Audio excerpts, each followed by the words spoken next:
Kevin, está compartilhando a tela? Não, tá. Tá sim. Tá, compartilhando. Agora que já Gente, agora deu. Hoje eu estou sem o assessor Guilherme, aí eu tive que pegar, olha, 8:12, desculpa, gente, atrasei um pouquinho. E aí eu tive que pegar meu assessor João Vitor aqui. Tá tudo bem aí com vocês?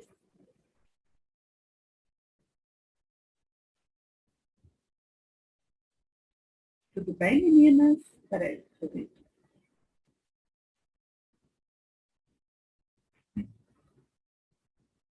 Eu não sei se vocês estão me ouvindo.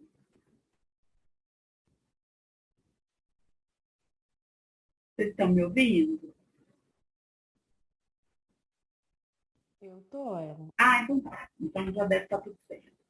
Gente, então já vou colocar aqui para frente, da onde a gente parou. Ó, então sejam bem-vindas, quem está chegando aí hoje também.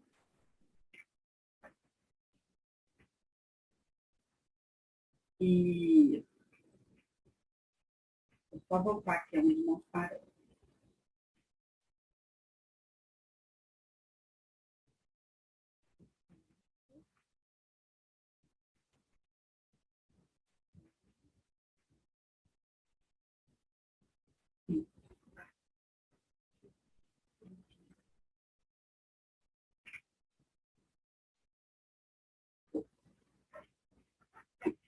Gente, então agora, bom dia para todo mundo. Desculpem aí esses 12 minutinhos de atraso. Estava tentando aqui me organizar junto com meu filho, para ele poder me ajudar aqui no acesso aqui na plataforma. Eu vi também que algumas pessoas colocaram lá no grupo que estão também com algumas dificuldades para acessar a plataforma. Eu vou solicitar ao Guilherme que faça um videozinho básico orientando, tá? Como que faz essa questão do acesso na plataforma para vocês não terem dificuldade nenhuma, tá? A Ingrid falou que está ouvindo, está tudo ok. O Ana entrou agora. Deixa eu mandar alguém para entrar. Então, vamos lá. Todos bem-vindos. Sabadão, nós temos aí agora de 8 até meio-dia. Provavelmente a gente dá uma paradinha, a gente faz um intervalo. Quem não estava aqui com a gente na semana passada, deixa eu só situar aqui vocês, né? Nós vamos estar com vocês nesse preparatório do incêndio de agora, de março até julho. As aulas normalmente as aulas são aos sábados, as aulas ao vivo são aos sábados. Hoje, por exemplo, estava prevista uma aula gravada. Mas eu pensei, como eu vou sentar para gravar a aula, eu prefiro que vocês estejam aqui comigo, até porque se tiver dúvida, se quiser trocar alguma informação, eu acho mais gostoso fazer sabendo que vocês estão aqui comigo e que a gente pode ter alguma troca aqui também. Por isso que eu resolvi abrir hoje para a gente poder gravar e fazer juntos aqui, tá? Dentro da plataforma, né, o que vocês vão encontrar? Sempre as aulas gravadas, que o Guilherme ele coloca logo após, né, o término da aula, ele faz uma edição, hoje, por exemplo, provavelmente ele vai ter que fazer uma edição maior, né? Ele faz uma edição dessa aula, coloca na plataforma, vocês podem ter acesso ao curso aí por um ano, e tem também, né, o material da aula no PDF, que está anexado lá, e anexado também as legislações que a gente está utilizando, tá? Então, a metodologia que a gente usa é o seguinte: quando eu sento aqui com vocês para poder falar de uma lei, explicar de uma lei, eu faço da seguinte forma. A gente vai acompanhando a lei ao pé da letra, exatamente como que está, né, na legislação. Por quê? Porque essa forma que vocês vão ver na prova, né, exatamente esses termos, desse jeito. Só que eu gosto também de decodificar um pouco essa legislação. Então, assim, a partir da experiência que eu tenho, a partir da vivência que eu tenho com essa legislação, eu gosto de explicando, porque o que é importante é vocês entenderem esse processo todo. Principalmente que a aula de legislação, principalmente que a aula de legislação, ela é um pouco, às vezes, cansativa, né? Porque são termos novos, quem não é da saúde, às vezes ainda fica com essa novidade desses termos novos. Então, o que acontece? Eu gosto de estar explicando um pouco para vocês contextualizarem, para vocês vivenciarem um pouco do que é essa legislação, tá? Por isso que eu vou explicando assim. Então, vamos lá. Na aula no primeiro encontro que nós tivemos, eu falei de tudo sobre a questão do edital, né? Então, de como que vai ser aí, o que vai estar sendo solicitado nesse edital do IPSENG. No segundo momento, eu falei um pouco de algumas legislações que estão sendo solicitadas nos concursos públicos, em especial essa que a gente está estudando, que é a Lei 8.080. Na aula passada, de sábado passado, a gente fez uma boa parte, a gente fez a metade da legislação da Lei 8.080, que é a lei maior do Sistema Único de Saúde. E essa lei, ela regula não só o sistema público, como também tem algumas diretrizes para o sistema privado também. E aí as pessoas podem perguntar, mas por que a gente está fazendo um concurso para o IPSENG? A gente precisa de saber essa legislação. Porque o IPSENG, apesar de ser o Instituto de Previdência de Servidores do Estado de Minas Gerais, que é também, que tem um regime próprio de previdência social, né? Que, igual eu expliquei da última vez, o IPSENG, quem tem direito ao IPSENG são apenas servidores públicos do Estado de Minas Gerais. Né? Então, todos que são os servidores públicos do Estado de Minas Gerais, eles têm acesso ao IPSENG, como também têm acesso ao SUS, porque o SUS é universal. Mas nem todos que usam o SUS podem usar o IPSENG, porque lá é um regime próprio, tanto de previdência quanto, né, da assistência à saúde, é específico para quem é servidor público do Estado de Minas Gerais ou que tem contrato, né, e que está utilizando os serviços do Estado de Minas Gerais. Tá? Então, por isso que a gente precisa saber dessa legislação, porque essa legislação, a Lei 8.080, ela regula todo o Brasil. Né? Então, é uma legislação que foi consolidada a partir de lutas do movimento de reforma sanitária, a partir de lutas da Constituição de 88, e foi consolidada toda na Lei 8.080, que é essa legislação que a gente está estudando. Tá? E o que é importante, e por que é também importante a gente saber dessa legislação da Lei 8.080? Todas as outras matérias e disciplinas que a gente vai estudar aqui, todas elas têm como referência a Lei 8.080. Até a contextualização dos temas do serviço social que nós vamos estudar tem a ver com a Lei 8.080. Quando a gente vai estudar metodologia, né, do serviço social, se a gente for, né, a gente dando um enfoque com relação à saúde, a gente tem como base a Lei 8.080.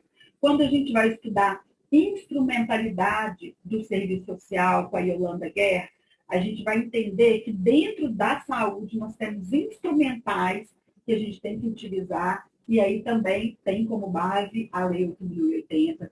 Então, assim, tudo que a gente vai estudar na saúde e tudo que a gente vai estudar no serviço social para esse concurso, a nossa referência é a Lei 8.080, tá? Porque a gente vai falar de metodologia na saúde, a gente vai falar de intersetorialidade, a gente vai falar de instrumentalidade, a gente vai falar de redução de danos, a gente vai falar de direitos, né, direitos do usuário, a gente vai falar de política pública, a gente vai falar de código de ética. Então, todo esse contexto todo, né, desse preparatório para o IPSENG, a gente tem alguma referência aí na Lei 8.080, tá? Então, no artigo 19 dessa lei, vai dizer o quê? O que compete, né? Quais são as atribuições que são reservadas aos estados e aos municípios com relação ao sistema de atenção à saúde indígena. Então, para você ver o quanto que a Lei 8.080 ela é, né, atenta a todas as populações, a todos os públicos, porque é uma lei que fala da universalidade, né? Então, o Sistema Único de Saúde, ele é universal, ele é para todo mundo. Então, nada mais justo do que ter um subsistema de atenção à saúde da população indígena, né? E aí, ali vai determinar mesmo, né? Quais as ações e serviços de saúde que são voltados para o atendimento da população indígena em todo o território nacional, tanto de forma coletiva como de forma individual, né? Então, a partir do artigo 19, né, da Lei 8.080, é instituído, então, um subsistema de atenção à saúde indígena. Esse subsistema, ele compõe o Sistema Único de Saúde, criado por essa lei, né, 8.142, de 28 de dezembro de 1990. Tá? E aí, gente, o que vai ser dito nesse subsistema? O que vai ser dito, então, no subsistema de atenção à saúde indígena? Vai ser dito o que vai ser de responsabilidade da União, né? Então, a União, né, com seus recursos próprios, tem que financiar esse subsistema de atenção à saúde indígena. Vou mutar aqui todos, para não ter problema aqui de música. Tá? Então, o subsistema de atenção à saúde indígena, a União ela vai ter a responsabilidade, né, de, com seus recursos próprios, financiar esse subsistema de atenção indígena. Né? E o SUS, ele vai promover, então, algumas articulações do subsistema indígena com os órgãos responsáveis pela política indígena do país. Então, o que acontece, gente?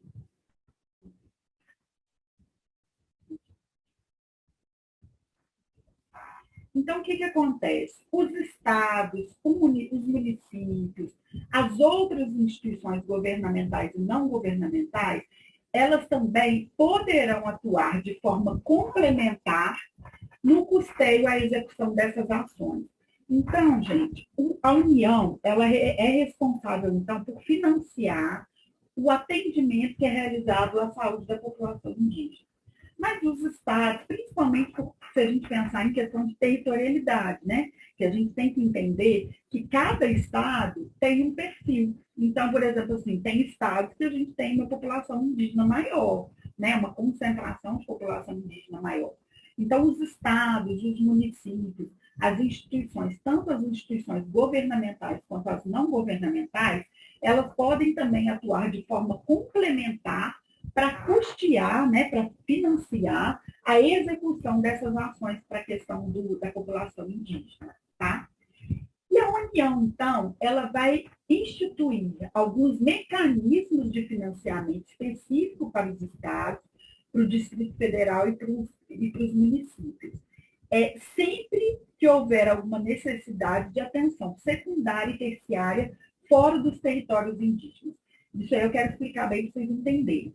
Vocês lembram que a gente falou o seguinte, que a atenção básica, que é a atenção primária à saúde, oferecida pelos municípios, nos centros de saúde, essa atenção básica, ela é municipalizada. Então, sempre cai isso na prova, tá? A saúde, ela é municipalizada. Então, o recurso vem lá do governo federal, vem para os estados e vai para os municípios. Então, assim, a maior parte dos serviços de saúde públicos, eles são realizados com recursos do município e com a ação, né, a execução do município. Tá? Mas sempre que algum território, né, aqui no caso eles estão citando os territórios indígenas, sempre que o território indígena, que aquele município não der conta, né, de atender não somente a atenção primária, quanto precisar também de atendimento para os ambulatórios, para as consultas ambulatoriais, né? Então, você tem lá índios se precisa, a população indígena, território indígena, que precisa, por exemplo, fazer atendimento para doenças infecciosas, né? Então, ou câncer, algum tratamento que seja para além do que é oferecido na atenção primária. Aí, a União, ela tem que financiar recursos para que esses municípios tenham condição de ter atenção ambulatorial e atenção de internação hospitalar, que é a atenção terciária, fora do território do indígena. Então, se você tem lá um território indígena, aí pode ser oferecida atenção primária lá, mas ambulatório, internação, muito provavelmente não vai ser oferecido naquele território. Então, a União, né, o governo federal, aí, ele tem que fornecer esses mecanismos de financiamento para criar esse acesso à população indígena. Tá? E aí também, em alguns casos, né, de situações de emergência e de calamidade pública, tem algumas situações específicas que também são de responsabilidade da União. Tá? Então, em situações de emergência e de calamidade pública, a União vai ter que assegurar o quê? Um aporte adicional de recursos. Por quê, gente? Igual vocês viram aí, né, recentemente, teve aquela questão dos territórios indígenas que estavam sem assistência à saúde, que estavam sendo negligenciados. Então, toda vez que tiver alguma situação de emergência, de calamidade pública, a União, então, tem que assegurar um aporte, né, adicional de recursos que às vezes não estavam previstos nos planos de saúde dos distritos sanitários, né, para poder subsidiar essas ações. Tá? Vocês lembram aí que eu falei na aula passada que a política de saúde, ela se organiza também muito através dos planos de saúde. Né? Os planos de saúde, não é aquele plano de saúde que a gente conhece, né? Aquele verdinho, né? Unimed, nem nada, não. Os planos de saúde que são organizados nos seus municípios. Então, para isso, para que essas coisas se concretizem, para que exista um plano municipal, por exemplo, de saúde, a gente tem que passar por conferências locais de saúde, onde vão levantar qual que é a demanda daquele território ali. Então, o que são as conferências? Eu estou falando bem detalhado assim, gente, porque na aula passada algumas pessoas falaram que não são da saúde e que não têm conhecimento dessa questão desse território da saúde, né, de como que é o funcionamento da saúde. Então, o que acontece? Para a gente definir um plano municipal de saúde, a gente precisa o quê? Que a gente tenha as conferências locais de saúde, que são aqueles espaços onde os gestores, né, as pessoas que administram, por exemplo, um centro de saúde, os servidores públicos e a população se reúnem e aí definem quais são as prioridades, por exemplo, daquele território. Então, isso é definido no Conselho Local de Saúde. Depois, tem o Conselho Estadual de Saúde, tem o Conselho Distrital, tem o Conselho Municipal e tem o Conselho Nacional de Saúde. Então, são várias instâncias deliberativas de controle social, onde todos esses planos municipais e estaduais e nacional de saúde têm que ser aprovados. Tá? Então, por isso que a gente diz que a política pública de saúde, né, prevista na Lei 8.080, ela é com forte caráter de participação popular e de controle social. Tá? Então, com isso, então, em algumas situações, né, de calamidade pública, aonde, gente, a Gilda conseguiu entrar aí, parece que ela está mandando uma mensagem aqui. Gente, quem que estiver aí com alguma dificuldade do som, sai e entra de novo, tá? Porque pode ser que seja alguma coisa do seu próprio computador aí, porque para a gente aqui está tudo ok. As meninas que estão aqui já falando que está tudo ok aqui, tá? Então, em situação de emergência de calamidade pública, então, é importante que seja garantida a inclusão desses povos indígenas nesses programas emergenciais, né? Por quê? Provavelmente a gente terá, nessas situações de calamidade pública, pacientes em situações graves, né? E muitas vezes o serviço municipal de saúde talvez não dê conta de fazer esse atendimento, por isso que precisa dessa interface aí, né, às vezes com outros municípios. Vocês lembram aí que semana passada eu dei exemplo da Kathleen, que é de Lagoa Dourada, e eu até expliquei assim, falei assim, então se lá em Lagoa Dourada não tiver todos os serviços de que uma população necessita, vai ser necessário fazer um consórcio de saúde, por exemplo, com o município de Belo Horizonte, para ser oferecido tudo que aquela população necessita. Tá? Então, assim também é para situações assim é também para situações de calamidade pública. Se naquele município ele não tiver recurso e não tiver condições de atender aquela situação emergencial ali, os municípios também, né, através de fluxos e podem referenciar o atendimento daquela comunidade para algum outro serviço que seja em tempo oportuno. Né? Então, assim, que a situação de saúde, de calamidade pública, ela seja atendida em tempo, né, em uma situação condizente com o momento que aquela comunidade precisa naquele momento, tá?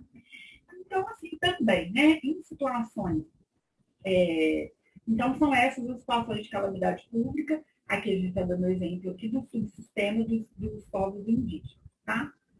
É importante, então, gente, que todo o planejamento das ações em saúde, né, que todas as legislações, elas assegurem o quê? Que a gente tem que levar em conta qual que é a realidade local daquele território ali que vai ser atendido, tá? Então, assim, se for com relação às populações indígenas, então, assim, a gente sabe que as populações indígenas, bem como outras populações também, elas têm algumas especificidades, seja com relação à cultura, né, seja com relação ao modo de vida, seja com relação às crenças. Então, todas as ações que a gente for realizar, né, que os municípios aí forem realizar com relação à saúde, tem que pensar nessa especificidade da cultura, né, daquele povo indígena ali, tá? E aí, o que acontece também? Para a gente oferecer uma assistência que a gente leve em conta a cultura daquela população que está ali, né? E aí, aqui a gente está falando do subsistema de atendimento à população indígena, mas vamos pensar também em outros territórios, por exemplo, em territórios, por exemplo, assim, de área rural, em territórios das regiões ribeirinhas, né? Então, assim, tudo o que for oferecido com relação à saúde daquela população, dentro da Lei 8.080 está previsto o quê? Que a gente tem que levar em conta as especificidades. O que é a cultura daquele povo ali, né? Então, assim, tem que ser, a abordagem tem que ser de uma forma diferenciada e de uma forma global, né? Então, que a gente consiga entender, assim, qual que é a assistência à saúde que aquela população indígena ou, por exemplo, aquela população ribeirinha necessita, né? Então, saneamento, como que estão as condições de saneamento básico daquele território, como que está a questão de nutrição daquele território, como que está a questão do meio ambiente, da demarcação de terras, como que é a questão da educação sanitária. Então, todas essas questões, elas têm que ser identificadas, para que realmente tenham para que realmente a assistência à saúde seja de acordo com a demanda do setor popular. Tá? Porque a gente pensa um sistema único de saúde que ele seja, a gente falou disso semana passada, com base, né, na igualdade, na universalidade, mas também uma característica importante é o princípio da equidade. Né? E o que seria esse princípio da equidade em saúde? Que aqui está falando disso.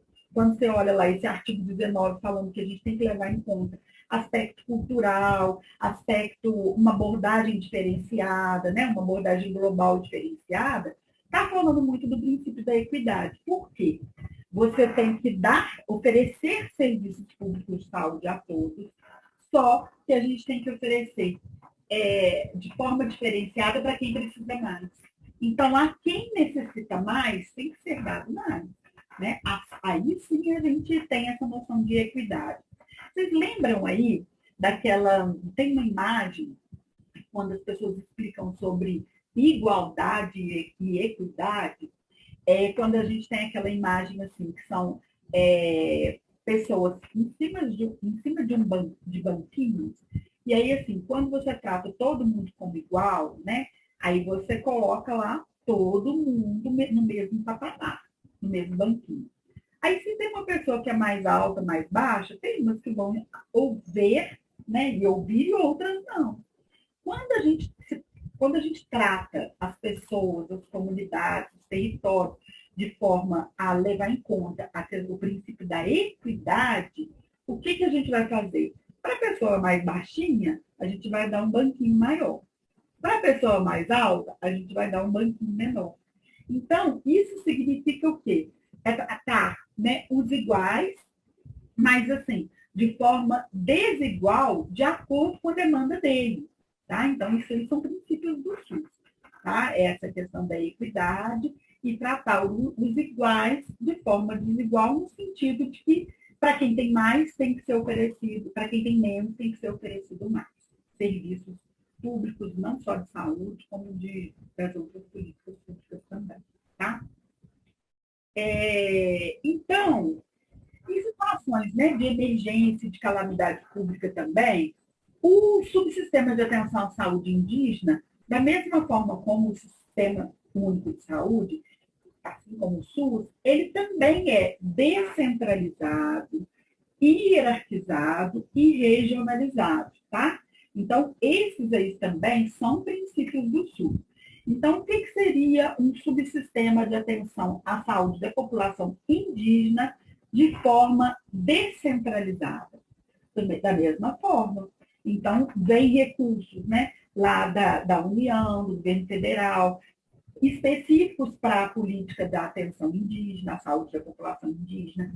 Esses recursos vão ser repassados para os estados, esses recursos serão repassados do estado para o governo municipal, que é aquilo que a gente fala do repasse de recursos fundo a fundo.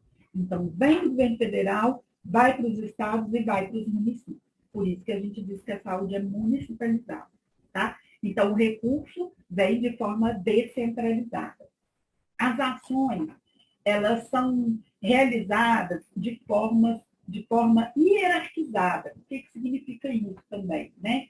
Então, assim, tem serviços que são oferecidos na atenção primária, lá pertinho de casa. Aí tem serviços que têm que ser oferecidos no centro de especialidade, que já é atenção terciária. Tem serviços que têm que ser oferecidos na atenção terciária, nos hospitais. Né? Então, tem toda uma hierarquização desses serviços. E também isso compõe a rede de serviços assistenciais na saúde. Tá? Então, quando a gente fala de rede de serviços na saúde, a gente está falando de quê? De que um paciente, para ele ser atendido lá no centro de saúde e para ele dar continuidade ao tratamento dele, para a gente ter a noção dessa questão de tem um princípio também que é a questão da longitudinalidade.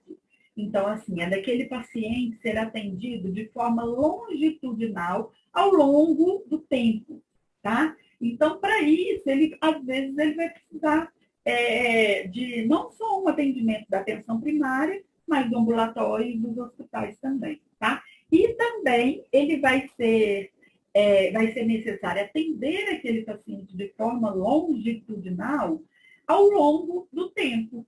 Então, muitas vezes, ele vai precisar de um pré-natal no centro de saúde, mas em algum momento pode ser uma gestante em situação de risco, que ela precise, por exemplo, de um atendimento no ambulatório especial, um ambulatório especializado em gestante de alto risco.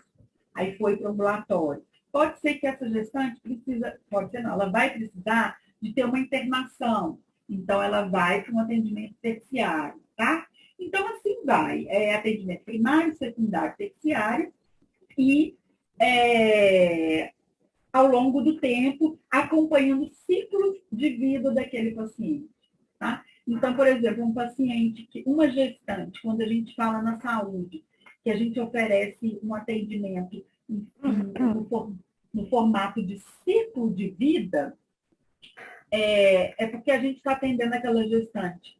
Ela é gestante, depois ela com o bebê, a gente atende o bebê na puericultura, depois tanto a gestante vai envelhecendo e vai ficando uma mulher madura, quanto o bebê vai crescendo e vai sendo criança, adolescente, depois vira, né, a pessoa em fase madura, depois a gente atende o idoso. Então, isso é o ciclo de vida que a gente atende na saúde de forma longitudinal, tá? Ao longo do tempo.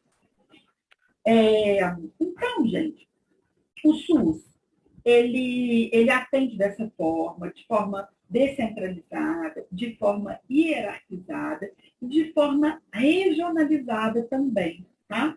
Tanto para o atendimento de saúde da população indígena, quanto de todas as outras populações. De forma regionalizada, como? Por isso que a gente fala assim, que a gente tem, né, as regiões de saúde, os territórios de saúde.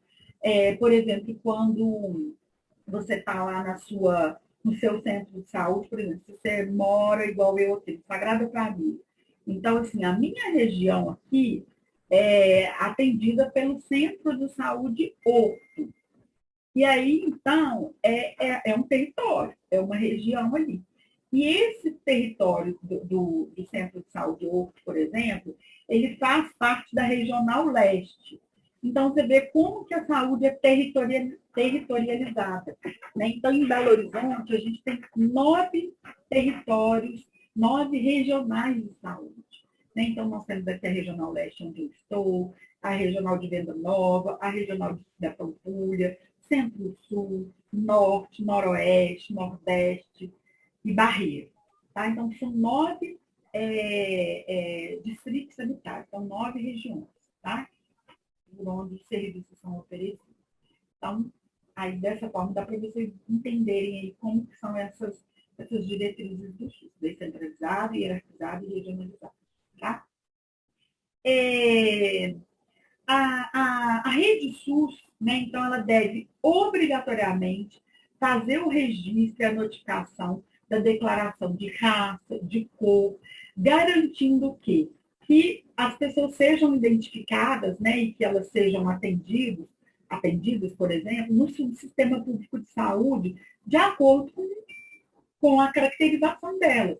Por isso que esse inciso aí, esse artigo 19, aí, inciso 1º, ele está falando o seguinte, que é importante de ter dentro do Sistema Único de Saúde a declaração de raça, de cor, né, e de identificação se é população indígena, se não é.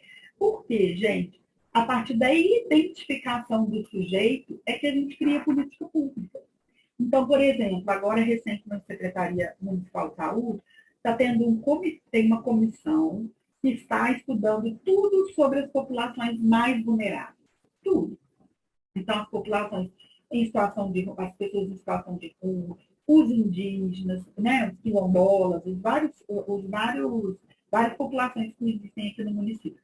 Para quê? Para identificar essas populações e criar programas, serviços, né, acesso à saúde, da forma como realmente essas populações necessitam, né, de acordo com a cultura delas, de acordo com os valores delas. Tá? Então, isso aí que está dizendo é isso. Tá? Então, é importante garantir que tenha a notificação lá, o registro, a declaração. Normalmente nos prontuários tem, né? Tem lá perguntas sobre questão de raça, né? Questão de etnia, né? A questão de se é índio, se não é índio, se é preto, se é branco, se é negro, tá? Tem tudo isso lá. Tá? E com esses dados todos que estão levantados, o que a União faz? Né? Ela identifica, né, os municípios fazem isso, os estados, todos isso, a União faz isso, ela identifica todas as informações, então, no caso aqui, referentes à população indígena.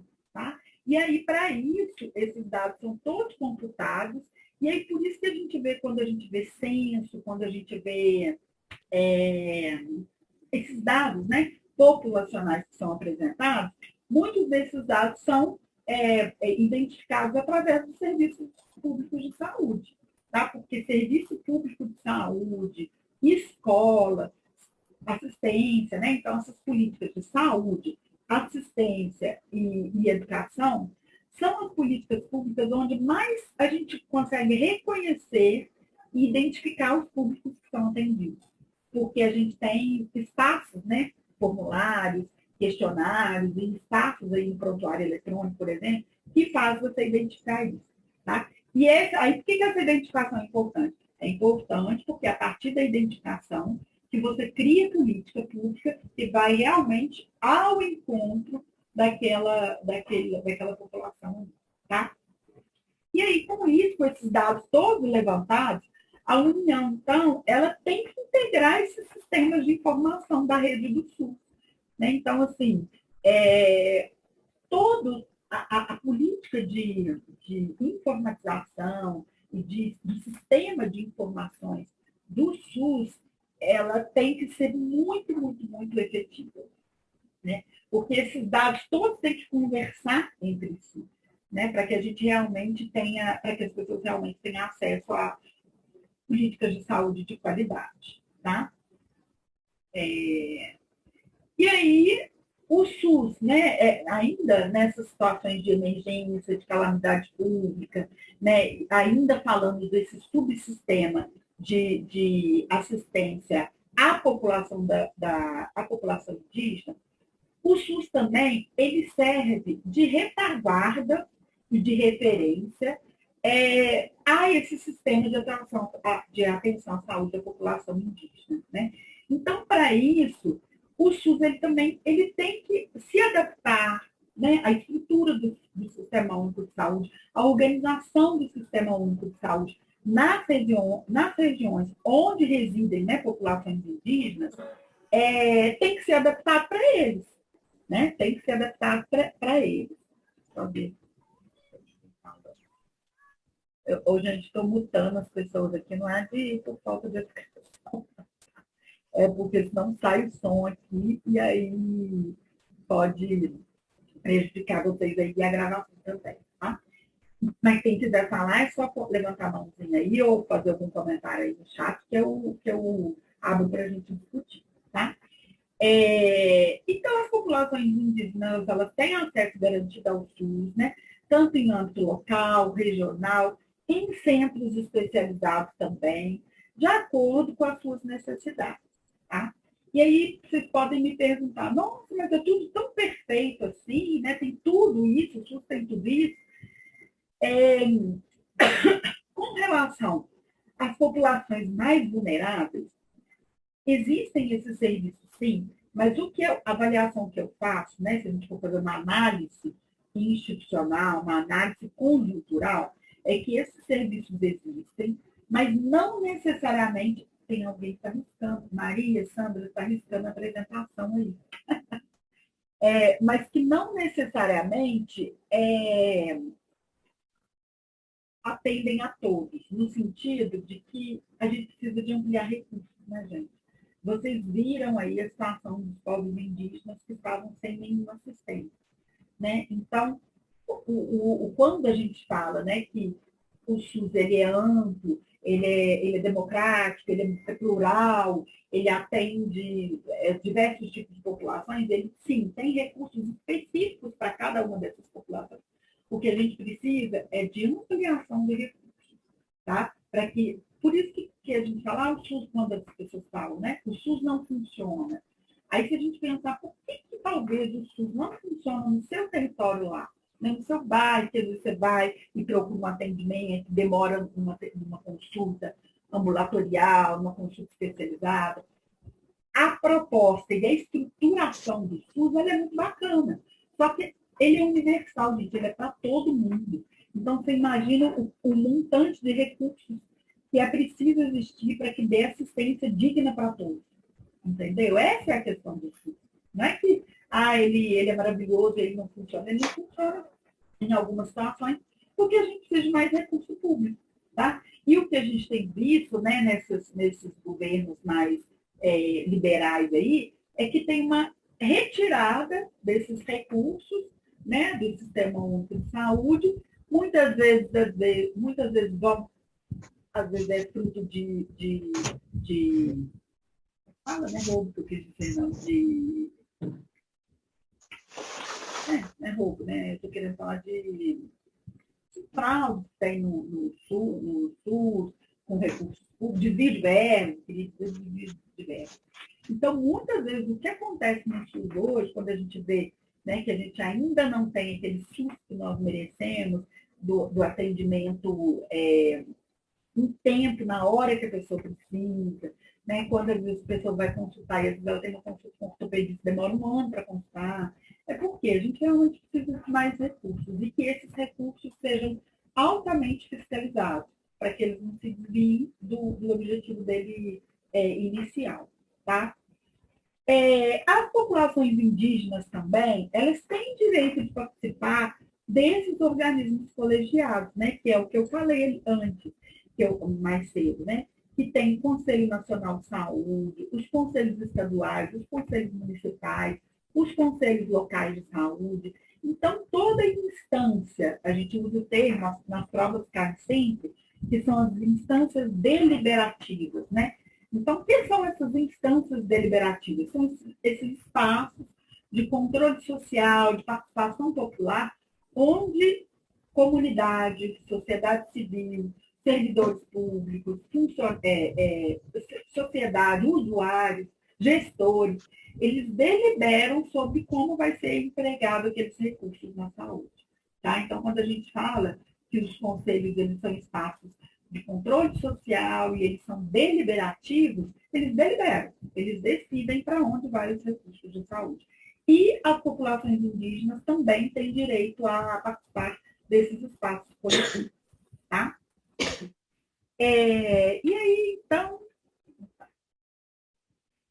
Então, o subsistema de atendimento e internação domiciliar. Vamos lá. Esse capítulo 6, ele vai falar o quê? Capítulo 6 da Lei 8.080, né? Que a gente está lá falando desde a aula anterior, tá? Esse é o segundo módulo, chegou gente nova. Esse é o segundo módulo da aula sobre a Lei 8.080. Então, nesse subsistema de atendimento, né, e de internação domiciliar, vai ser realmente definido, né, estabelecido no âmbito do Sistema Único de Saúde como que vai funcionar esse atendimento domiciliar e essa internação domiciliar. Tá? Então, se a gente pensar... Se eu tiver efetuado a minha fala aqui, gente.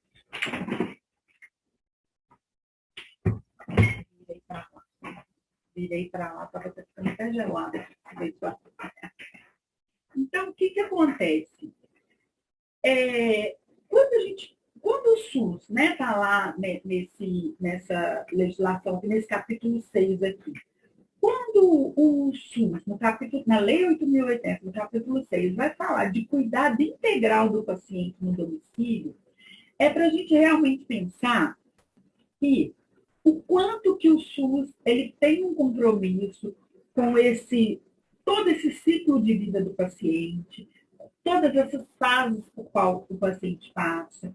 Porque, por exemplo, se o paciente acabou de ter uma internação hospitalar, foi um quadro mais complicado, e aí ele ficou, às vezes, 15, 20 dias internado, ele ainda vem fragilizado para casa, tem essa modalidade de atendimento, né, de atendimento e internação domiciliar. E aí, nesse momento, o que é oferecido? Né? Então, é oferecido alguns procedimentos médicos, alguns procedimentos de enfermagem, fisioterapia, psicólogo, assistente social, dentre outros, né, profissionais que pensam nessa questão do cuidado integral do paciente, tá? No domicílio. Aí, a pessoa fala assim, não, mas o que você está falando? Então, por exemplo, para quem não conhece, na saúde tem aqueles programas, né, o antigo PAD, o EMAD, que é uma assistência da equipe de saúde na casa do paciente logo após ele ter alta. Se ele saiu prejudicado ainda, ele precisa ainda de algum cuidado no domicílio e ele ainda não está dando conta de ser atendido no centro de saúde, ele tem essa equipe que faz esse atendimento domiciliar, tá? Ela é por um período, não é para a vida toda, né? Então, ela é por um período, aí a família avalia, a equipe avalia, orienta a família, ela aceita, né, esse atendimento lá, porque você imagina, é uma equipe que está no dia a dia ali, né, no cotidiano da família, fazendo as visitas de tempos em tempos e tal. Tem pacientes, às vezes, que é diário, tem pacientes que, às vezes, é semanal, aí de acordo com uma demanda lá do paciente, tá? E quando a equipe observar que esse paciente tem condição de ter alta deles, dessa equipe domiciliar, ele é referenciado, então, para o centro de saúde do território onde ele mora, tá? E aí, essa ideia, então, de atendimento, esse paciente, então, ele é atendido por uma equipe, né, multidisciplinar, igual eu falei, se a proposta do SUS é pensar o paciente como um todo, não pode ser só o médico que atende. Né? Então, são vários profissionais aí que vão atuar nessa proposta. E aí, então, a gente pensa, então, né, que é um serviço que ele vai tanto prevenir algum tipo de adoecimento, né, ou algum agravamento do quadro de saúde do paciente, como ele vai tratar e como ele vai reabilitar. O que significa isso? Tem um paciente que saiu, por exemplo, ele foi internado com, como é que fala? Ele teve um AVC. Então, o paciente teve um AVC, foi internado no hospital. Se ele for para casa e se ele ainda estiver restrito, ele pode ser que ele, por ficar acamado, que ele comece a ter ferida na pele, que ele comece a ter escaras. Então, esse atendimento, por exemplo, domiciliar, né, lá no domicílio, no leito do paciente, vai favorecer o quê? Que a equipe dê orientações preventivas para que aquele paciente, mesmo já adoecido pelo quadro de AVC, ele seja prevenido, né, ele seja acompanhado para prevenir que ele tenha, por exemplo, escaras. Né, para que aquela escara dele piore, para que aquela escara dele abra, fique mais complicado, correndo risco de infecção, né, correndo risco de complicar o quadro dele. Tá? Então, ele vai receber também ações preventivas. Vai receber ações terapêuticas também, que é o próprio tratamento mesmo, né, o próprio tratamento, às vezes medicamentoso, às vezes algum outro tipo de tratamento, né? E ele também, esse paciente no domicílio, né, com a proposta do cuidado integral do paciente no domicílio, ele é oferecido a esse paciente uma reabilitação, né? Então, são as ações aí reabilitadoras. O que seriam essas ações reabilitadoras? No centro de saúde, na aula anterior, a gente falou que tem aqueles núcleos ampliados de saúde da família, os NAS, né? Núcleo Ampliado de Saúde da Família. São profissionais que, assistente social, psicólogo, TO, terapeuta ocupacional, fonoaudiólogo, farmacêutico, fisioterapeuta, educador físico, são profissionais que eles podem oferecer reabilitação no domicílio do paciente, tá? E aí, por exemplo, aí essa parte também é bom esclarecer, que a pessoa fala assim, então, meu pai teve meu pai teve uma AVC, ele está acamado em casa, o profissional do NASP pode ir lá todo dia fazer fisioterapia comigo? Não, o ideal seria. O ideal seria. Mas o que acontece? Se a gente pensar no território, no número, no quantitativo de pacientes com AVC que precisam ser atendidos, o que esse profissional do NASP, dando um exemplo aqui de Belo Horizonte, vai fazer? Ele vai fazer uma visita domiciliar, fisioterapeuta, por exemplo. Ele vai fazer uma visita domiciliar. Ele vai verificar primeiro se esse paciente tem um cuidador. Aí esse cuidador pode ser formal, né, contratado ou não, ou informal, às vezes alguém da família, um cuidador familiar, ou um cuidador também contratado sem carteira de trabalho, de forma bem informal mesmo, né? E ele vai identificar quem é aquela pessoa ali que está cuidando daquele paciente. O fisioterapeuta vai fazer, vai realizar atividades, né, de reabilitação com aquele paciente no leito, mas ele também vai qualificar o cuidador para que esse cuidador também realize essas atividades. Aí vocês vão falar, mas assim é fácil, né? Enquanto o fisioterapeuta vai lá e orienta quem faz a família. Deixa eu explicar por que disso para vocês. Gente, reabilitar, quando a gente fala de reabilitação, porque isso tudo é matéria de prova, tá, gente? Eu estou dando um detalhe assim. Reabilitar um paciente é quando você vai reabilitar ele para a vida. Então, assim, a gente não acredita muito naquela proposta daquele paciente que fica fazendo fisioterapia a vida toda em alguma clínica lá, e aí então ele tem dificuldade de locomoção. E aí ele fica lá na clínica o tempo todo, lá, só fazendo um exercício, tentando locomover melhor e tal, né? A gente não acredita nesse tipo de reabilitação. A reabilitação do paciente tem que ser para a vida. Então, é a hora que esse fisioterapeuta vai lá e dá uma orientação para a família de como que eu vou colocar esse paciente na cadeira, como que eu vou fazer com que esse paciente tenha acesso, né, ao uso da cadeira no território dele, que às vezes é um território mais de difícil acesso. Então, o fisioterapeuta, dando exemplo de fisioterapeuta, né, ele tem esse papel de orientar o paciente, realizar atividade com o paciente, mas principalmente orientar um cuidador e orientar o paciente também, ele tenha uma autonomia na forma dele, né, se posicionar no mundo. Quando são aqueles pacientes que são extremamente dependentes, aí é diferente. Né? Se o paciente é extremamente dependente, provavelmente vai ter um cuidador, né, que é específico para aquele cuidado ali, né, que a gente tem muitos pacientes às vezes, que são acamados e realmente a vida deles fica um pouco mais restrita, principalmente aqueles pacientes com AVC, né, que tiveram AVC, que tiveram derrame, e que está muito restrito. A nossa proposta é que ele reabilite para a vida, para voltar a fazer as coisas que ele fazia antes. E, às vezes, ele vai voltar a fazer as coisas que ele fazia antes, não da mesma forma. Isso que é reabilitar um paciente. Tá?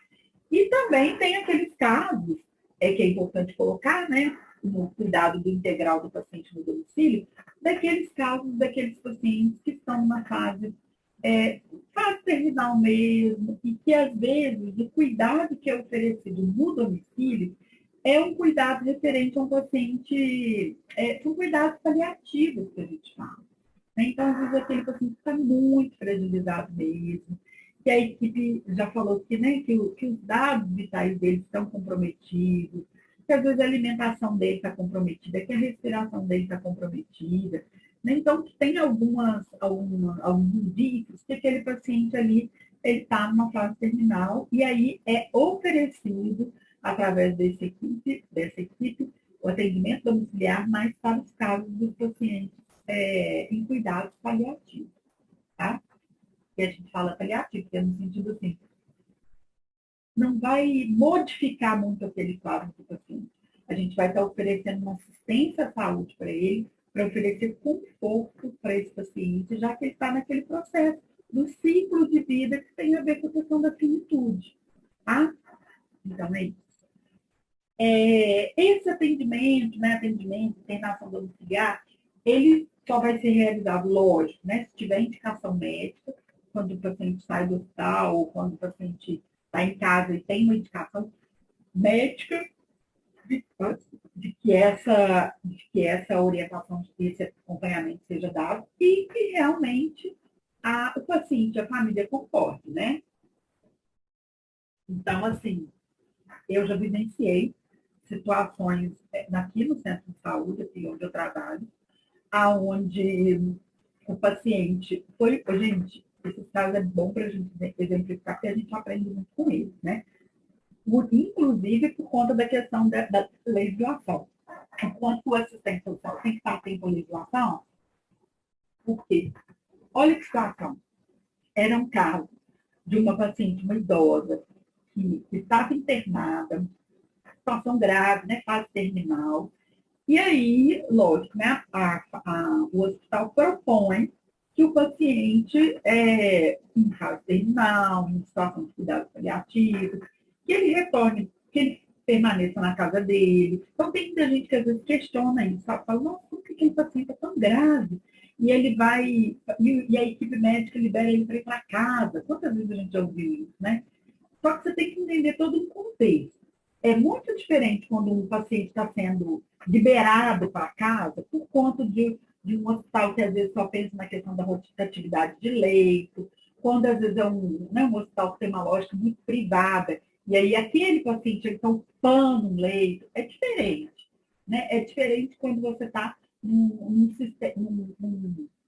serviço de saúde onde compreende o ciclo de vida, aonde compreende que aquele paciente realmente ele, ele necessita de um cuidado paliativo no domicílio, que é importante ele estar perto dos familiares nessa fase da vida. Porque a vida é cíclica, né, gente? Então, a gente tem o nascer, o viver e o morrer, né?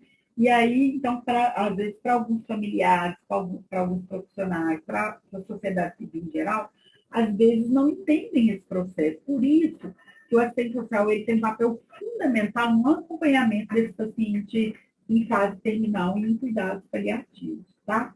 Por quê? É a situação que eu estava querendo dizer, né? Então, era um paciente grave, saiu de uma internação hospitalar, foi para casa, um dos familiares queria muito que o paciente permanecesse no hospital para tentar de tudo, para fazer, né, o máximo que fosse possível, só que mal sabia ela que o hospital já havia tentado isso tudo, né? E uma outra familiar que queria, eram duas filhas, e o outro familiar que queria que aquele paciente fosse para casa, para falecer em casa, para passar perto dos seus familiares, para estar num ambiente acolhedor e tudo. E aí, o que a gente, né, e a gente foi chamado para intervir nisso tudo, o que você vai fazer? Primeiro, observar se o paciente ainda tem uma certa lucidez, né? E aí, dependendo do quadro do paciente, provavelmente ele não tem. Né? Se for o paciente está muito já, né, com alguma perda cognitiva, com alguma perda, né, considerável, às vezes ele não tem como decidir por ele mesmo, que era o caso dessa minha paciente. E como ela não tinha como decidir, o que a gente teve que fazer? Toda uma abordagem familiar. Com a filha que queria, que estava questionando, né, que o hospital, que o centro de saúde não tinha feito melhor para ela, quanto com a familiar que tinha entendido que o paciente estava num ciclo de vida, que ele estava a gente já tinha que começar a trabalhar a finitude com esse familiar que não estava aceitando. Então, isso tudo é papel do assistente social também, tá? Quando a gente intervém nesses processos do adoecer, do falecer, né, do recuperar, do tratar, do reabilitar, né, a gente tem que estar acompanhando isso tudo aí. Então, a gente tem que ter muita sensibilidade para a gente trabalhar esses temas e para a gente ver o que está previsto na lei. Né? Então, está previsto que o paciente, a princípio, se ele tiver luz, ele tem, né, condição de decidir, mas que a gente também precisa de ter essa conversa com os familiares ali para a gente conduzir da melhor forma possível. Tá? No capítulo 7 já vai dizer aí do acompanhamento durante o trabalho de parto, né, e pós-parto imediato, né? Então, dos serviços, né, do Sistema Único de Saúde, tanto na rede própria ou conveniada, tem que ter a presença de um parturiente, junto a uma parturiente é quem está ganhando o bebê, né? Junto a uma parturiente, é importante que tenha um acompanhante durante todo o período, tá? De trabalho de parto, do parto e do pós-parto. E aí, lembrando, gente, trabalho de parto, para quem já trabalhou na maternidade de sangue, igual eu trabalhei 9 anos na maternidade de sangue, trabalho de parto, muitas vezes, ele é coisa de, sei lá, 24 horas, né? Então, tem que lembrar aí que tem um período grande para essa questão de trabalho de parto. Porque, às vezes, se a gente entender que a pessoa escolhida, né, que pode ser tanto pai da criança, quanto uma mãe, uma avó, tal, alguém para acompanhar, vai assistir só a hora do parto? Não, né? Então tem direito desde o trabalho do parto do pós-parto. Isso tudo com base também nessa questão da humanização do SUS, né, da política de humanização, onde a gente entende que essas fases desses ciclos de vida, como o nascimento, por exemplo, o parto, são fases onde as famílias, as mulheres, principalmente, né, estão extremamente fragilizadas, né, e ao mesmo tempo que fragilizadas, estão empoderadas, né, porque nada como dar luz a uma criança, né. Mas, assim, estão no momento, né, às vezes, de dor, é um misto, né, porque é dor, alegria, é tristeza, porque dói também e alegria. Então, é celebração e, em alguns casos, quando tem falecimento, né, morte, tristeza. Então, é importante, então, que essas mulheres sejam acompanhadas, tá? O acompanhante, né, será indicado, então, pela própria gestante, né? Quem está ganhando o bebê lá indica quem que vai ser o acompanhante, né? O que acontece? Tem legislações específicas, né, para poder garantir que esse direito da gestante, a direito do quem está em trabalho de parto, né, e no parto, no pós-parto, tenham esse direito garantido, né? É importante que todos os hospitais que eles não tenham fixado nem local visível essa questão da legislação, né, especificando que é direito da gestante, tá? E aí, então, com relação à gestante, isso está previsto dentro da Lei 8.080. Assistência terapêutica, a gente está tranquilo aí? Ó, estou sem o guia aqui, mas vocês podem levantar a mão, podem falar comentar no chat, pode fazer de alguma forma que eu entenda que vocês precisam de interagir, tá? Vamos lá. Assistência terapêutica e incorporação de tecnologia em saúde.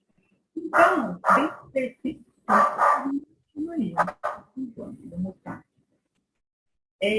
Dentro dessa assistência terapêutica, da incorporação de tecnologia em saúde, o que diz isso, então? O que seria essa assistência terapêutica, gente? Na verdade, a assistência terapêutica é todos os insumos, todo o tratamento, tudo o que é necessário para tratar o paciente.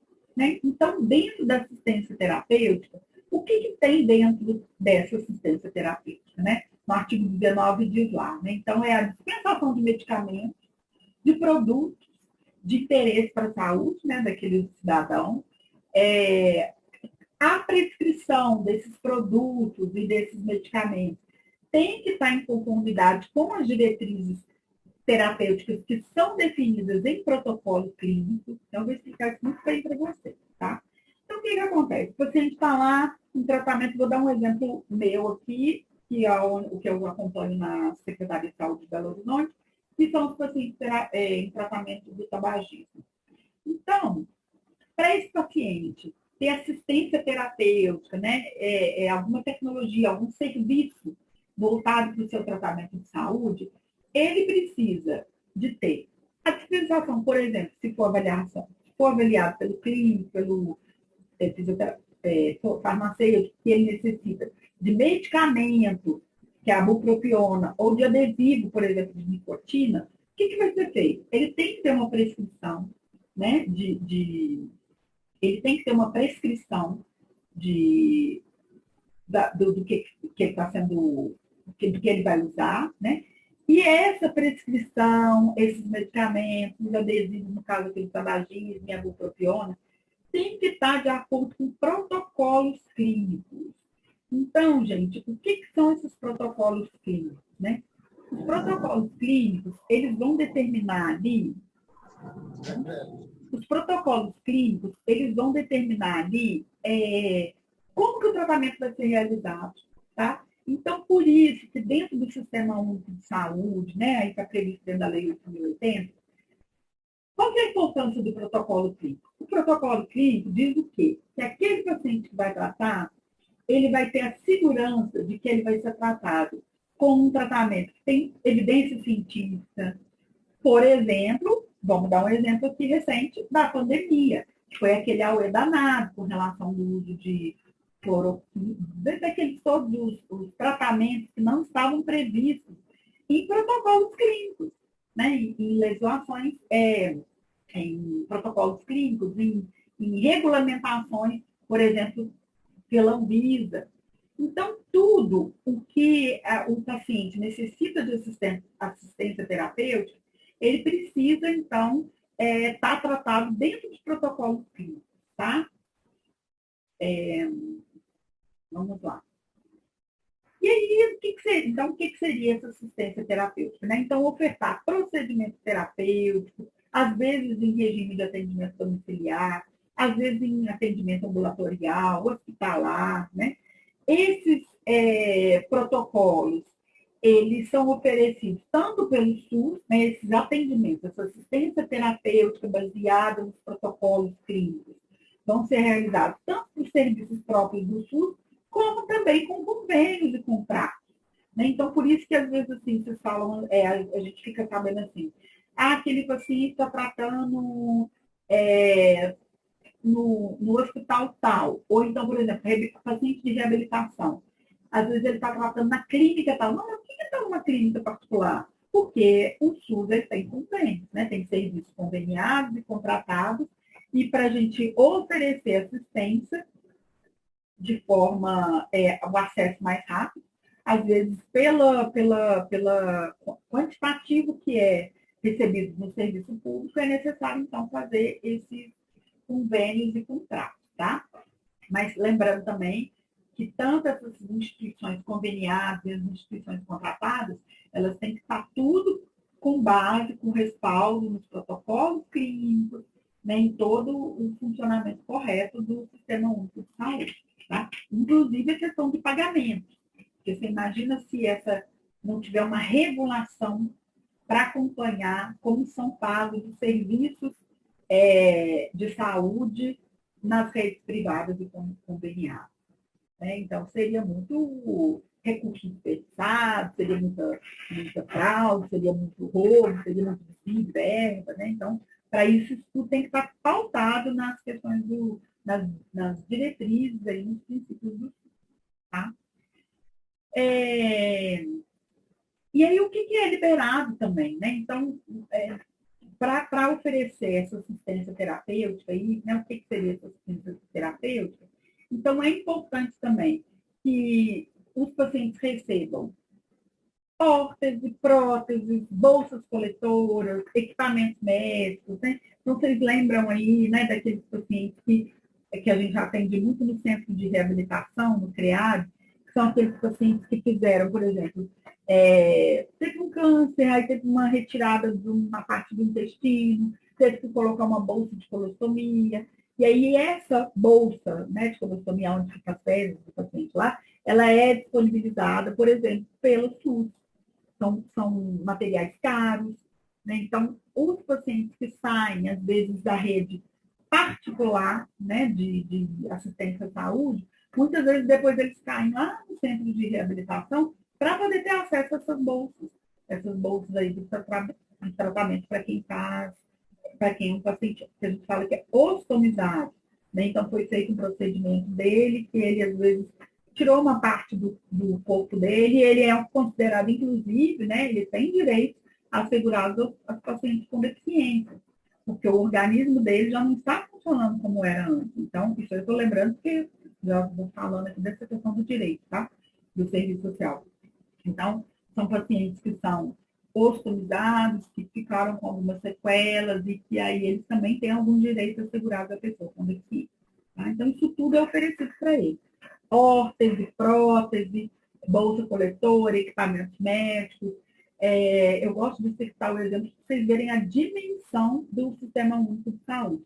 Recentemente, eu tenho uma paciente que ela é cadeirante e ela usa de cadeira de roda, e ela tinha uma cadeira de roda manual, né? Aquela cadeira de roda comum, manual. Só que ela é uma paciente que ela tem, né, tem cognitivo preservado e tal, e ela é uma paciente que ela tem 40 e poucos anos, e ela tem uma mãe idosa de 60 e poucos anos, vai fazer 70 agora. E aí, o que foi solicitado para ela? Uma cadeira motorizada. Então, aquela cadeira, né, motorizada pelo SUS. O SUS também tem condição de oferecer cadeira motorizada para os pacientes que bem necessitam. Tá? Passa por avaliar. E aí conseguiu, recentemente, e ela conseguiu até muito rápido, sabe? Eu achei que o processo dela, como tudo acontece com essa paciente, eu acho incrível, é uma mãe que é muito dedicada, ela conseguiu a cadeira motorizada pelo CREAD da Leste, fazendo todo o fluxo normal, né? O fisioterapeuta vai lá no leito, assistência domiciliar aí. O fisioterapeuta foi lá no domicílio do paciente, fez a medição da cadeira, levou a medição, encaminhou a medição da cadeira para o centro de reabilitação. O centro de reabilitação chamou essa paciente, avaliou a paciente, verificou como que seria a modelagem da cadeira para ela, que melhor adapta à deficiência que ela tem, solicitou a cadeira motorizada e chegou a cadeira motorizada para o paciente. Tá? Então, tudo isso, serviço de órtese, prótese, né, para que facilite esse processo de recuperação. Como também são as próteses, né, as órteses. Então, esses pacientes, às vezes, amputados, eles também entram para o processo no centro de reabilitação com relação ao acesso a órteses e próteses, né, que vão auxiliar, tanto no auxílio locomoção deles, como um andador, uma cadeira de roda, uma muleta, uma bengala, quanto, por exemplo, também as próteses, né, que são, às vezes, a perna mecânica, algum procedimento que é realizado para ele ter o direito dele de ter uma saúde, né, de uma forma integrada. Tá? Esses protocolos clínicos, essas diretrizes, gente, vocês me falam isso, tá ok, manda um oi aí, tá? Quem tá aí, vê se tá tudo ok aí. Eu não posso correr o risco de estar falando aqui, vocês não estarem entendendo, ou não está me ouvindo, qualquer coisa, vocês dão um sinal de indivíduo aí, tá? Vamos lá. O que seria essa assistência terapêutica, então? Então, dentro da assistência terapêutica, com base nos protocolos clínicos, tá? Então, esses protocolos clínicos e diretrizes terapêuticas, eles são documentos que eles vão estabelecer critérios para o diagnóstico da doença ou do agravo, né, a saúde do paciente, ou algum tratamento que é preconizado. Então, por exemplo, exemplificando claramente para vocês, o exemplo que eu trabalho com pacientes que querem parar de fumar. O Ministério da Saúde lançou um protocolo para o tratamento, protocolo clínico de diretrizes terapêuticas para pacientes tabagistas. Em 2020, 2021, nós atualizamos esse protocolo para o município, tipo assim, para colocar algumas características específicas daquele município de Belo Horizonte. Então, hoje, se qualquer pessoa que for fazer atendimento de pacientes tabagistas em Belo Horizonte inteiro, que são 152 centros de saúde, ele tem um protocolo clínico ali, diretrizes terapêuticas, né? Então, é um protocolo de como ele vai atender os pacientes tabagistas.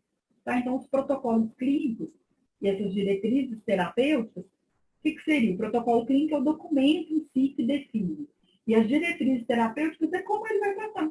Então, vai tratar o paciente tabagista como? Com adesivo, com bupropiona, com grupo de abordagem intensiva, né, realizando um pouco dessa terapia cognitivo-comportamental para esse paciente, tá? Então, os protocolos clínicos são isso, tá? É isso. Documentos que estabelecem alguns critérios para que esse paciente seja atendido, tá? Os protocolos clínicos e as diretrizes terapêuticas, né, lá dentro do artigo 19 da Lei 8.080, vai dizer que os protocolos também vão definir quais são os medicamentos e os produtos que são necessários para poder tratar, né, aquele agravo à saúde ali também, tá? Como também o protocolo clínico, ele pode indicar, por exemplo, assim, quais são as reações adversas, qual é o tipo de intolerância que aquele paciente pode apresentar de acordo com aquela medicação que ele está usando, tá? Então, isso aí vocês vão falar, não, mas isso aí, novos assistentes sociais, a gente trabalha com isso também. Se você estiver atuando, né, por exemplo, igual a gente está lá, na gestão dos serviços de saúde, esses protocolos clínicos, a gente tem que estudar, a gente tem que aprender sobre eles, para a gente fazer um melhor protocolo clínico, por exemplo, para o município. E aí, a gente estuda junto com, por exemplo, a farmácia, né, a gerência da farmácia, senta com a gente, estuda, faz um estudo sobre um levantamento bibliográfico, tudo com base em estudos científicos, né, que determine como que vai ser o tratamento desse paciente, tá? E aí os protocolos também, eles dizem o quê? Quais são os tratamentos que são oferecidos de primeira linha, primeira escolha, Né? Então, por exemplo, às vezes o paciente está fazendo um tratamento para câncer. Tem um protocolo clínico e diretrizes terapêuticas para o paciente para câncer. Então, lá eles vão definir, não, para o paciente, nessa situação, é melhor iniciar com quimioterapia, é melhor iniciar com radioterapia, entendeu? E aí, isso tudo é definido nos protocolos clínicos e nas diretrizes terapêuticas, tá? Gosto explicando, porque às vezes a gente lê assim, né? A gente fala, o que é isso? Por que está falando isso? Né? Assim, como que eu vou vivenciar isso na prática? Então, quem está na saúde vai vivenciar isso na prática. Por exemplo, vocês estão lá no Hospital da Previdência, no IPSENG, e aí vocês estão atendendo os pacientes que estão internados na clínica oncológica, lá tem um serviço de clínica oncológica. Aí a equipe lá vai estar discutindo assim, não, vamos ver aqui qual foi o protocolo clínico e diretriz terapêutica que é realizado para esse paciente oncológico. Uma das coisas que está prevista, por exemplo, é a equipe multidisciplinar, que você está dentro, que você, enquanto assistente social, está dentro. Tá? Então, por isso que a gente tem que saber disso tudo. Nossa, meio chato, né? A legislação é uma coisa muito chata, mas a gente tem que encontrar o que é de interessante ali para a gente. Tá? Nos protocolos clínicos e nas diretrizes terapêuticas, o que a gente tem que entender é que enquanto assistente social, né? Por que a gente tem que entender disso? Porque ali, se sai alguma coisa daquela conduta ali, está infringindo, inclusive, um direito do cidadão. Né? Então, se um profissional, uma equipe, agiu de forma a não seguir um protocolo clínico, né, de diretrizes terapêuticas para um determinado tratamento de saúde, se você sabe ali, se você está acompanhando aquela área específica, você não precisa saber de todos, não, tá? Por exemplo, tem protocolos clínicos de diretrizes terapêuticas, tudo quanto é coisa na saúde. O que eu conheço é o voltado mais para a questão do tabagismo, né? A fundo. Pode ser que tenha alguns outros protocolos clínicos de déficit terapêutico no nosso serviço, que a gente usa lá no dia a dia, que a gente saiba também. Mas a gente tem que saber os que são de acordo com o nosso trabalho, porque muito provavelmente está previsto dentro de quase todos os protocolos clínicos, está prevista equipe multidisciplinar. Porque se a gente pensa saúde, se a Constituição de 88, a Lei 8.080, pensa saúde no seu conceito mais ampliado, os outros profissionais, não só médicos, têm que estar lá contemplados. Tá? Então é isso. Na falta do protocolo clínico, o que acontece? Na falta do protocolo clínico, que pode ser, né, que tem algumas doenças, alguns diagnósticos e tudo, que às vezes não tem ali claramente um protocolo clínico, e às vezes eles vão fazendo de acordo com a experiência adquirida, com as referências científicas que foram estudadas, mas aí não tem um protocolo clínico ali para direcionar. E aí, no caso, quando acontecer isso, como que vai ser feita essa questão da dispensação, né, de medicamentos, de tratamento para isso?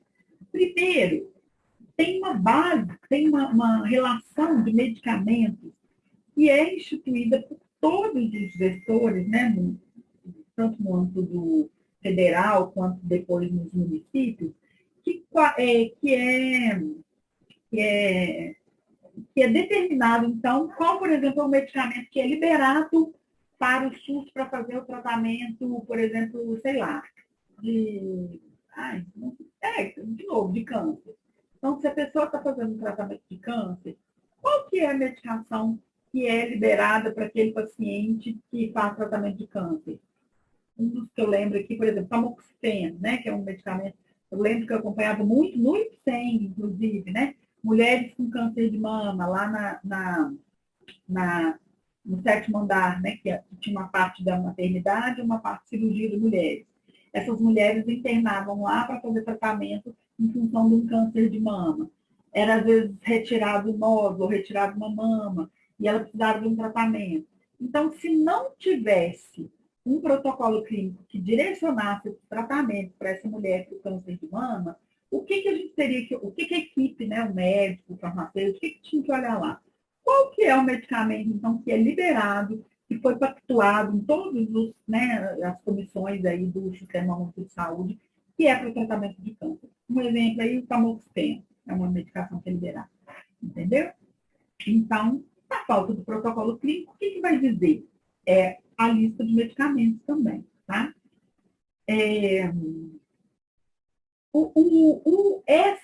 Essas definições sobre questões de protocolo clínico, sobre questões da falta do protocolo clínico, isso tudo ele é deliberado, é decidido naquelas comissões que a gente já falou na aula anterior, que são as comissões intergestores. Ah, mas o que são as comissões intergestores? As comissões, quem não estava na aula passada, as comissões intergestores são aquelas comissões onde junta, por exemplo, município e Estado. Então, é uma comissão entre representantes do município e representantes do Estado, que são gestores. Inter, então, é entre o município e o Estado. Tá? Comissões intergestores, bipartite. Duas partes. São duas partes, Estado e município. Quando a gente fala em comissões intergestores tripartite, três partes. Então, é a comissão de representantes, né? Do município, do Estado e do Distrito Federal. Tá? Então, essas comissões também, elas são muito, você vê como é que é o potencial dela de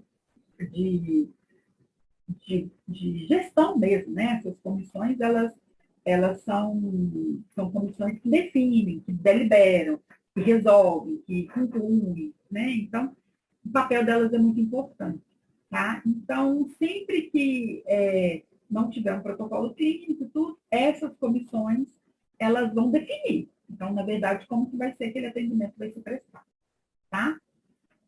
E aqui, ó, lembrei que é importante falar, olha,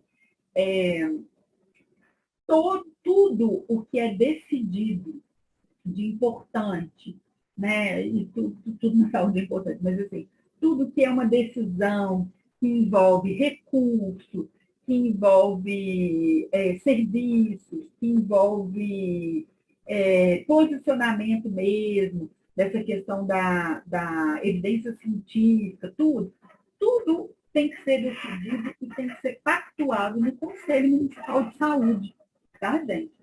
Aquele espaço de controle social e de participação popular, que eu já falei aí também várias vezes. Tá? Então, isso tudo tem que ser pactuado no Conselho Municipal de Saúde. Por quê?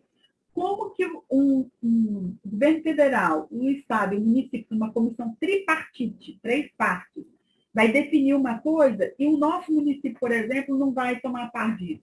Não tem jeito. Né? Porque se for uma coisa que envolve recurso, então como que o Estado, o governo federal, o município define uma coisa e nós lá, conselheiros de saúde, por exemplo, né, algum assistente social que for conselheiro de saúde, algum enfermeiro, algum médico, alguém da equipe, né, um agente comunitário de saúde, alguém que for um conselheiro de saúde, como que ele não vai estar ciente disso? E ele não vai deliberar sobre isso? Tem que deliberar. Um dos princípios do SUS, né, controle social e participação popular. Então, esse é o papel disso, tá? Gente, eu falo demais. Então o papel, né, do Ministério da Saúde então, qual que é o papel do Ministério da Saúde, então, assessorado por essa Comissão Nacional de Incorporação de Tecnologias no SUS, tá? A gente está falando lá de protocolos clínicos e diretivos terapêuticos e também tem as tecnologias do SUS. Né? Então, assim, essas tecnologias, elas são discutidas também nessa Comissão Nacional de Incorporação de Tecnologias no SUS. Tá? Então, sempre que for incorporar algum medicamento, algum tratamento novo, né, algum produto novo para tratamento no SUS, sempre que for incorporar, sempre que for excluir, sempre que for alterar alguma coisa nessa questão de tratamento, o Ministério da Saúde ele vai tomar essa decisão, mais apoiado, tendo como base, tendo como respaldo, a Comissão Nacional de Incorporação de Tecnologia no SUS. Tá? Então, para isso, gente, vocês lembram, né? Que a gente viveu uma pandemia aí, que às vezes, em alguns momentos, tinham questões que o o antigo presidente, né, ou que alguém do Ministério da Saúde queria mesmo que fazer que fosse goela abaixo, né, e não pode. Então, assim, tudo quanto é procedimento que você vai incluir ou excluir para tratar, para cuidar da saúde das pessoas, tem que ser passado pela Comissão Nacional de Incorporação de Tecnologia, tá? E isso aí foi, inclusive, uma guerra recente, né, com relação à pandemia, sobre a questão das vacinas, se elas poderiam ser incluídas ou não. A pandemia, tudo começou por isso, né, porque é, às vezes tinha sido autorizada a compra de vacinas e não foi comprada o quantitativo a tempo. Está tudo envolvido nisso aí, tá? Só para vocês situarem assim, o que seria isso aí. Então, tudo que é tecnologia nova para tratamento, para medicamento, tudo tem que passar pela Comissão Nacional de Incorporação de Tecnologia, tá? E aí, essa comissão, né, essa Comissão Nacional de Incorporação de Tecnologia, ela tem representantes também, como todas as comissões. E esses representantes, então, eles vão ser indicados pelo Conselho Nacional de Saúde, né? Então, normalmente são pessoas que têm capacidade técnica, né? São especialistas na área. Né? Então, as pessoas envolvidas nesses assuntos, né? Que são especialistas, é o Conselho de Medicina, são pessoas vinculadas a esses espaços aí de decisão, que são os representantes indicados para esse conselho, tá? E quando uma comissão, então, se tiver que implementar algum novo tratamento no SUS, se tiver que incluir ou excluir algum tratamento, tudo, a comissão tem que fazer um relatório para incorporar ou não aquela nova tecnologia, né, no SUS, e aí vai ter que ser levado em conta o quê? Evidência científica, vai ter que verificar se realmente aquele novo medicamento é efetivo, qual que é a segurança do medicamento, qual que é, né, esse processo aí de produção desse novo medicamento, no caso, citando medicamento, né? Então, se a produção desse novo medicamento se tem como base, né, medicamentos que são autorizados para o uso, né? Então, por isso, gente, o que acontece? Isso aí é um exemplo claro. Quando a gente escuta aqueles casos assim, a pessoa fez um implante, colocou uma prótese, colocou sei lá o quê, e aí colocou um material que não era indicado pelo SUS, que não era fiscalizado. Isso tudo está dentro disso. Então, assim, tudo o quanto é procedimento que o SUS for realizar, ele tem que passar pela essa comissão, né, de Comissão Nacional de Incorporação de Tecnologia. E como você vai prestar alguma coisa à saúde de um usuário sem saber se é realmente relevante, sem saber a eficácia, sem saber a segurança daquilo, tá? Então, é isso que está dizendo esse artigo aí, tá? Resumindo, né, em forma mais fácil de entender, aí é isso, tá? É... Quando esse relatório, né, essa comissão vai realizar um relatório para incorporar alguma nova tecnologia no SUS também, é importante fazer o quê, gente? Um comparativo de custo-benefício. Então, assim, você imagina se a gente, para incorporar uma nova tecnologia no SUS, fosse um preço exorbitante, assim, que o SUS talvez não tenha como marcar. Vai ser aprovado? Provavelmente não. Né? Então, tem que ter uma lógica nisso aí. Né? Se você vai incorporar uma tecnologia, essa tecnologia ela tem que ter como base essa noção de custo e benefício. Né? Vai me custar quanto? Vai favorecer quantos usuários? Qual a população que vai ser atendida? Né? Então, isso aí é importante também. Tá? Então, tem que ser avaliado, tem que ter uma avaliação econômica sobre essa nova tecnologia a ser incorporada. Porque senão, gente, se não tiver essa avaliação econômica aí, né, do custo e do benefício, é recurso público que está indo para o ralo, né? Então, é recurso público que está indo embora. Por isso que tem que ter essa avaliação aí, né, esse relatório dessa comissão, tem que estar muito bem especificado qual é o custo e o benefício dessa incorporação nova aí na saúde, tá? É, e aí, para então incorporar novas tecnologias, né, no sistema único de saúde, então, é importante que o serviço, né, que está apresentando essa nova incorporação de uma tecnologia na saúde, apresente, então, um documento que seja cabível, um documento que tenha a amostra dos produtos, como que ele vai ser regulamentado, todas as informações necessárias para tem que estar constando, né, nessa apresentação aí desse documento, para que essa nova tecnologia seja incorporada. Tá? É o papel mesmo fiscalizador, investigativo do SUS mesmo, né? Que não vai aprovar qualquer coisa para entrar no tratamento da saúde da população brasileira sem realmente estar com muita clareza para que veio. Tá? E olha como é que é interessante. Vocês já viram, aí vocês vão lembrar, naqueles grupos que muitos de vocês fazem parte, lembrando aí, né? Nós temos grupos no WhatsApp de serviço social, atualização para serviço social, que sempre tem alguma informação lá sobre atualização em serviço social. Tem as discussões, né, que os próprios integrantes, como são mais de 10 grupos, né, a gente não tem como coordenar tudo. Então, os próprios integrantes vão contribuindo um para o outro, tá? Então, para isso aí, vocês podem depois, quem não está nesses grupos ainda, solicitar no WhatsApp e eu incluo vocês nesses grupos. Provavelmente vocês, dentro desses grupos, já viram quando é divulgado, às vezes, alguma consulta pública. Então, o que seria essa consulta pública?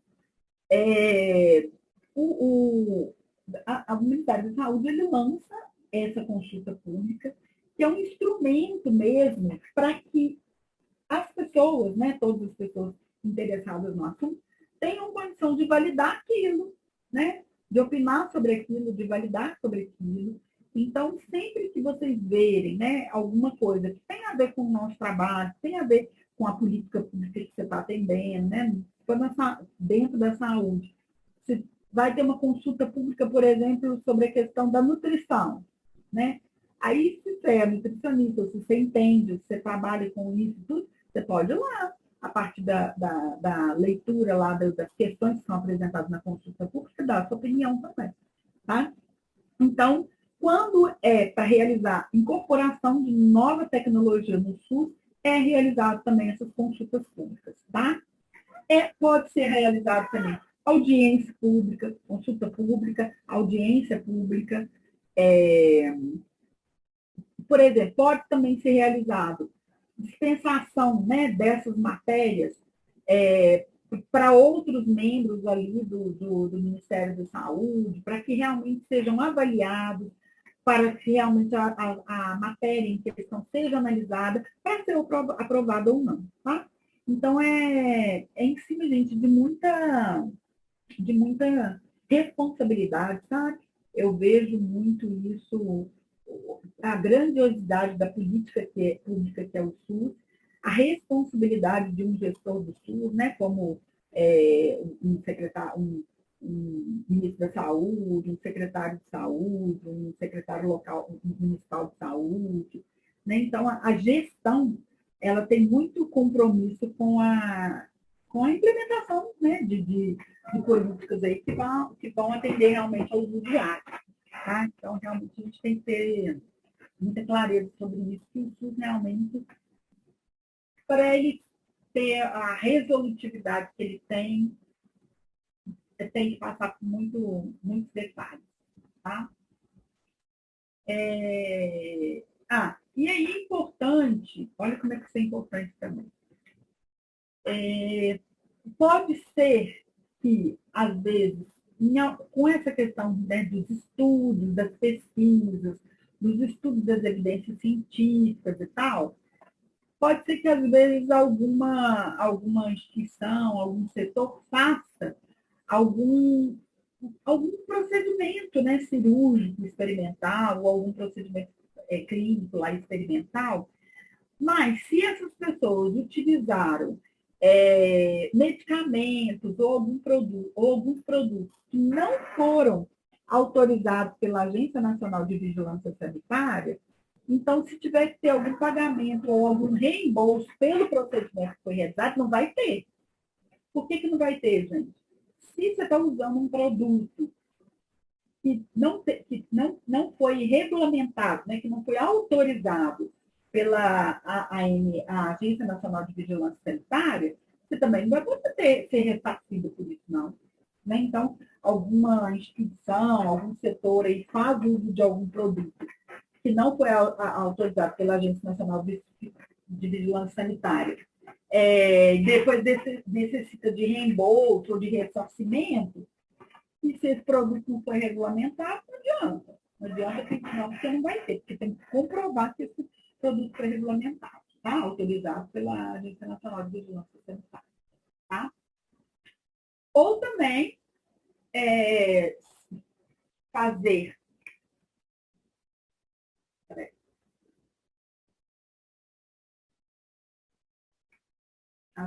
Ou também fazer, né, dispensação ou pagamento de algum produto, de algum medicamento, tudo, que não tem registro na Anvisa, tá? Não pode também. Então, se não tiver registrado na Anvisa, se não foi autorizado pela Anvisa e registrado pela Anvisa, não adianta você usar, né, no serviço público lá e depois querer ressarcimento desse recurso que foi usado, que você não vai ter. Tá? E aí é uma polêmica também. Vocês lembram? Como que foi polêmica essa questão aí na época da pandemia, né, com o uso de prescrições médicas, de produtos que não foram autorizados pela Anvisa? Era uma questão também. É questão de recurso público. Como que manda comprar? Gente, aí eu não estou tomando partido, não, tá? Embora eu queira, mas um pouco. Né? Assim, né? A gente não. Como que manda comprar um monte de produto que nem foi registrado ou autorizado pela Anvisa? Tá? Então, aí realmente não pode. Tá? Também, né? Não vai, quando algum medicamento, algum produto for distinto daquele aprovado pela Anvisa, é complicado também, né? A não ser que esse produto ele tenha sido recomendado pela Conitec. Né? Se for demonstrado alguma evidência científica sobre a questão da eficácia, da efetividade, da segurança, né? Aí sim. Mas, assim, resumindo, tudo que for incorporação de novas tecnologias no SUS tem que estar respaldado pela Agência Nacional de Vigilância Sanitária ou pela Comissão Nacional de Incorporação de Tecnologia, tá? Lembrando que vai cair isso, desse jeito, né? Em quais são os procedimentos que são necessários para a incorporação de novas tecnologias no SUS? Pronto, uma pergunta assim. Né? Então, uma delas é estar atento às legislações, estar atento à questão da aprovação da Anvisa, estar atento da regulamentação da Anvisa, estar atento a se foi aprovado ou não no CONITEC, tá? Que é a Comissão Nacional de Incorporação de Tecnologia. É isso. Tá bom?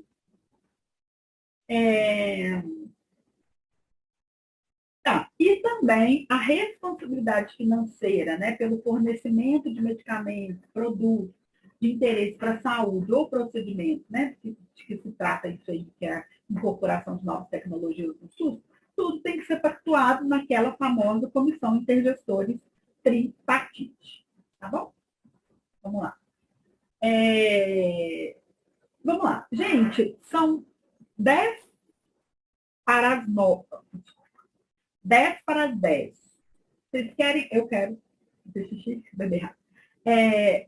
Vamos dar uma paradinha de 10 minutinhos para a gente retomar e se levantam, por favor, bebem água, porque a água é importante, né, para a gente ter mais clareza da coisa. Vai lá, faz xixi, se puder comer uma fruta, alguma coisa, Vamos dar uma paradinha de 10 minutinhos? Ok? Eu fechei todo mundo, não tem jeito de ninguém falar, né? Põe um ok no chat. Sim, sim. Ingrid, Silvana, né? Todo mundo. Vamos lá, gente, ó. São 9 para as 10, 10 e 1 a gente volta então. Tá bom? Combinado? Espero vocês, hein? Igual eu falei para vocês, né? Essa aula sobre a Lei 8.800